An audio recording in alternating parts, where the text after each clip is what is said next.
stop what you are doing. Because this is not a warning about something that might happen. This is a warning about something that is already in motion. A cold system is building right now out of Canada. It is moving south.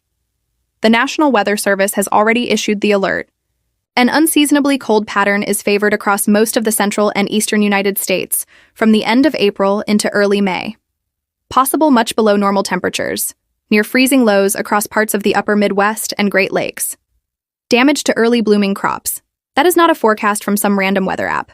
That is the Climate Prediction Center, the government's own agency, saying the cold will not quit. And the date they are watching most closely? April 30th through May 4th, 4 days from now. You need to know what is coming, and you need to know why the timing of this one is uniquely brutal. Here is what you need to understand first. This is not the first cold blast of the spring, it is the third. And the farms, the infrastructure, and the people directly in its path have not finished recovering from the first two. The January 2026 polar vortex outbreak. Then the April 20th freeze that destroyed crops already opened by record warmth. And now this. End of April into the first days of May. A system building out of Canada, targeting the Great Lakes, the Ohio Valley, the Appalachians, the Mississippi Valley, and possibly reaching into the northern half of Florida. NWS meteorologist Scott Kleebauer confirmed the timing directly.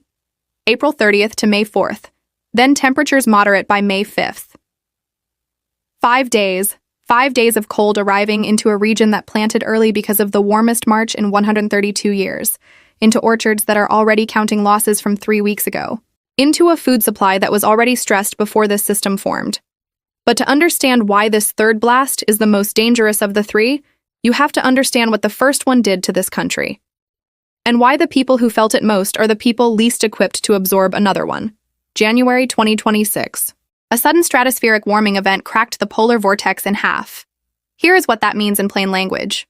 The polar vortex is essentially a wall of spinning air that keeps the coldest Arctic air locked near the North Pole. When that wall stays intact, it acts as a cage. The cold stays north. When it breaks, the cage opens. And 2026 began with the cage wide open. As far back as October 2025, MIT research scientist Judah Cohen was watching the conditions build.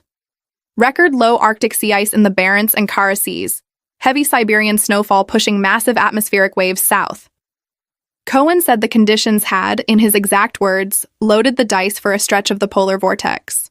His research, published in July 2025, found that more stretched polar vortex events have been directly linked to severe winter weather bursts in the central and eastern United States over the past decade. More. Linked, not random, not unlucky. Connected to a pattern of Arctic changes that started years before January 2026. By January 21st, the center of that stretched vortex was forecast to sit directly over Duluth, Minnesota. And what that meant for the people below it was this: 230 million people. That is the number the National Weather Service put out.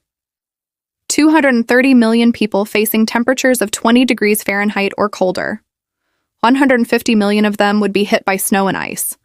Many of them would get both. Former NOAA chief scientist Ryan Maue said something that did not make enough headlines. He said he thought people were underestimating just how bad it was going to be. He was right. In Minneapolis, the high temperature on Thursday was 34 degrees. By Sunday of that same week, the forecast high was 3 degrees below zero. International Falls, Minnesota bottomed out at -20. Chicago hit -11 with a wind chill of -36. In Watertown, New York, a daily record low of -34 was set. Eastern Iowa recorded wind chills below -40. Grand Rapids, Michigan dropped to -19, the coldest temperature there since 1994. Flint dropped to -24, 1 degree above the all-time record low for that city. In Tallahassee, Florida, the temperature dropped to 20 degrees Fahrenheit. Florida, 20 degrees. Tampa hit 28 degrees in February. Orlando hit 25. Daytona Beach recorded 23 degrees, the coldest February day in that city's history. Jacksonville, Florida had 8 consecutive freezing mornings in a row, ending February 3rd. The longest such streak since 1963. 22 people died directly from the cold wave itself. More died from the storms it generated. $4 billion in damages. And Cleveland, Ohio recorded 8 consecutive days with high temperatures of 17 degrees or below, tying records from 1893 and 1899. That is how extreme January 2026 was. It matched temperatures from the 19th century. In the 21st. Now here is the detail that connects January to what is about to happen at the end of this week. The same Arctic dynamics that cracked open the polar vortex in January are still operating. They did not reset.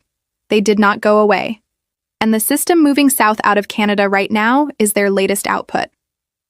AccuWeather senior meteorologist Alex Sosnowski flagged it clearly in mid-April. He warned that due to atmospheric patterns in the northern Pacific, additional cool periods are possible later in April and into May. He said that 10 days before the Climate Prediction Center confirmed it officially. The atmospheric patterns driving these cold blasts are not random weather variation. They are products of a specific mechanism. A warmer Arctic is shrinking sea ice in the Barents and Kara seas faster than anywhere else on the planet. That shrinkage changes how heat and cold circulate at high latitudes. It pushes massive atmospheric waves southward with more frequency and more energy. Those waves are what stretch the polar vortex. Those waves are what cracked it in January. And those same waves are what is now pushing cold air out of Canada into the United States at the end of April. Not the middle of January, not February, the end of April. Here is what the incoming blast is going to hit, and why the timing, specifically, is the story nobody is fully telling. NWS meteorologist Richard Ban told Newsweek directly on Friday night, the Great Lakes and Ohio, the Appalachians and Mississippi valleys. Those regions will face the greatest risk of much below average temperatures.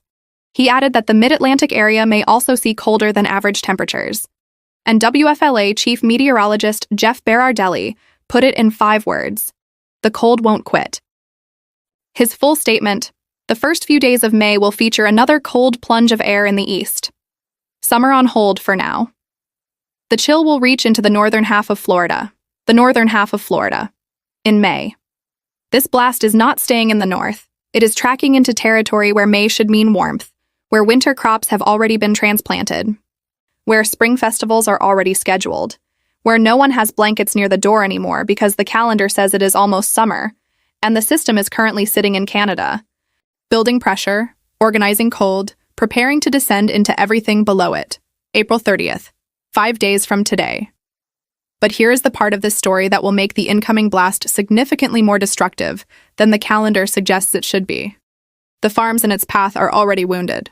On April 20th and 21st, a freeze event hit the mid-Atlantic region following the hottest stretch of April temperatures in over a decade. Philadelphia had reached 91 degrees Fahrenheit on April 15th, the earliest 90-degree day in that city since 2002. Washington, D.C. hit 91, New York City hit 90. That warmth sent orchards into full bloom 3 weeks ahead of schedule. Apple trees flowering, cherry trees opening, strawberry fields setting fruit, blackberry canes in blossom. And then on the night of April 20th, the cold arrived. Allentown, Pennsylvania hit 24 degrees Fahrenheit, a new record low for that date. Dulles, Virginia hit 27. Charlottesville, Virginia hit 28. Canaan Valley, West Virginia dropped to 9 degrees. 9 degrees. In the 3rd week of April, into fully open blooms that needed 28 degrees to survive. Ben Butler manages Butler's Orchard in Germantown, Maryland. He ran irrigation systems all night. He used frost row covers. He did not sleep. And when he walked his fields the next morning, he found this. 60% of his apple flowers and early fruit. Dead. Cherry crop. 40% gone. Blackberry crop. 80% destroyed. He held up a strawberry on camera, pointed to it, said, "This is dead. Most of these are dead as well." That was 11 days ago. Those fields have not recovered. Those plants are still assessing damage. And now the system building in Canada is coming for the same geography. April 30th. There is a concept in agriculture that defines why this second hit matters so much more than the first. It is called a double stress event. And what it does to a crop is not additive. It is multiplied. When a plant survives a freeze, it is not undamaged. It redirects energy from growth into cellular repair. It pulls resources from fruiting into survival. An apple tree that lost 60% of its blossoms to the April 20th freeze is not at 40% capacity. It is at 40% capacity while simultaneously trying to heal damaged tissue, using energy that should be going toward the remaining fruit, and the remaining 40% of blossoms are now further along in development, which means they are more fragile, not less. A blossom that was at pink stage during the April freeze may now be at petal fall, the most vulnerable point in the entire growth cycle, right now, as the next blast moves south out of Canada. And what the Appalachians, Ohio Valley, and Great Lakes farmers who escaped the worst of the April 20th event are now facing is a cold blast arriving precisely as their own crops enter that fragile window. The ones that survived the first freeze. The ones that farmers bet on to carry the season. Those are the crops directly in the path of what is coming April 30th. And it is not only farms. Because what happens when a cold blast arrives on the heels of summer temperatures is not just a crop story. It is a pipe story, a road story, a power story. And this year, the infrastructure is already carrying more stress than any year in recent memory. When the January 2026 cold wave hit, it demonstrated something that FEMA and utility providers are still contending with. The United States power grid and water infrastructure were not designed for the frequency of extreme swings now being delivered. In January, more than 1 million customers lost power nationwide. 800,000 were still without electricity days later. Tennessee, Mississippi, and Louisiana bore the worst electrical impacts. 12 federal emergency declarations were approved. Major disaster declarations were issued for South Carolina, Mississippi, Tennessee, and multiple other states. $4 billion in documented damages. And then, that infrastructure had to be repaired. In February and March. During the blizzard of 2026, and the Category 5 March blizzard, and the April freeze. Now the pipes that were just restarted are being asked to handle the temperature swing again. Water mains that expand and contract under freeze-thaw cycles have a fatigue limit. That limit is not infinite.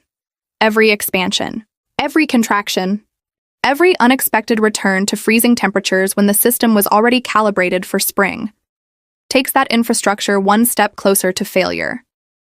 In Montana today, a freeze warning is active with sub-freezing temperatures expected as low as the teens, in late April, while Idaho, Washington, Colorado, and Utah are simultaneously under freeze warnings. This is not isolated. This is geographic, wide, and moving east. Here is the question that every meteorologist watching this system is quietly asking. What happens when the third blast finally arrives into a region that has spent the entire year absorbing hits from every direction? The January polar vortex outbreak shattered records from 1893. The February blizzard issued the first all-county blizzard warning for New Jersey in 30 years. The March blizzard became the first Category 5 on the Regional Snowfall Index in a decade. The April 20th freeze set new record lows across the mid-Atlantic. And now the end of April. Another system. Out of Canada, targeting the same corridor.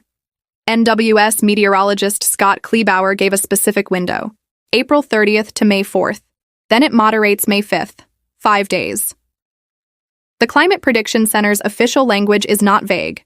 An unseasonably cold pattern is favored across most of the central and eastern United States, possible much below normal temperatures, near freezing low temperatures, damage to early blooming crops. This is not the maybe language of a long-range forecast. This is the NWS telling farmers in the Great Lakes and Ohio Valley to check their crops, telling homeowners to cover their outdoor plants, telling anyone with exposed pipes that the season is not over, and telling anyone who put away their winter gear this week that it was too soon. The polar vortex cracked in January. It sent 230 million Americans into temperatures below 20 degrees. It killed 22 people directly. It caused $4 billion in damages. In February, the blizzard of 2026 buried Philadelphia to Boston under 3 feet of snow.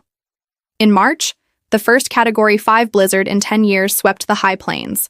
In April, a 67-degree temperature swing in 4 days wiped out 80% of one farm's blackberry crop and killed 60% of apple flowers across the mid-Atlantic. And now, at the end of April, as farmers count losses they have not yet finished tallying, as infrastructure absorbs its 4th major cold event in 4 months, as blossoms that survived the last freeze open further into their most vulnerable stage. A new system is building out of Canada, April 30th to May 4th. The Great Lakes, the Ohio Valley, the Appalachians, the Mississippi Valley, northern Florida. The NWS is not calling it a maybe. The Climate Prediction Center is not hedging. And every farm between Michigan and Maryland that is already operating on 40% of its original crop is now watching the forecast, doing the math, and deciding whether to spray again, cover again, stay up again, fight the cold one more time, in a spring that refuses to arrive. In a year that has not stopped testing the limit of what a food system, an infrastructure grid, and a population can absorb before something gives. The system is coming. April 30th. 5 days. Brace.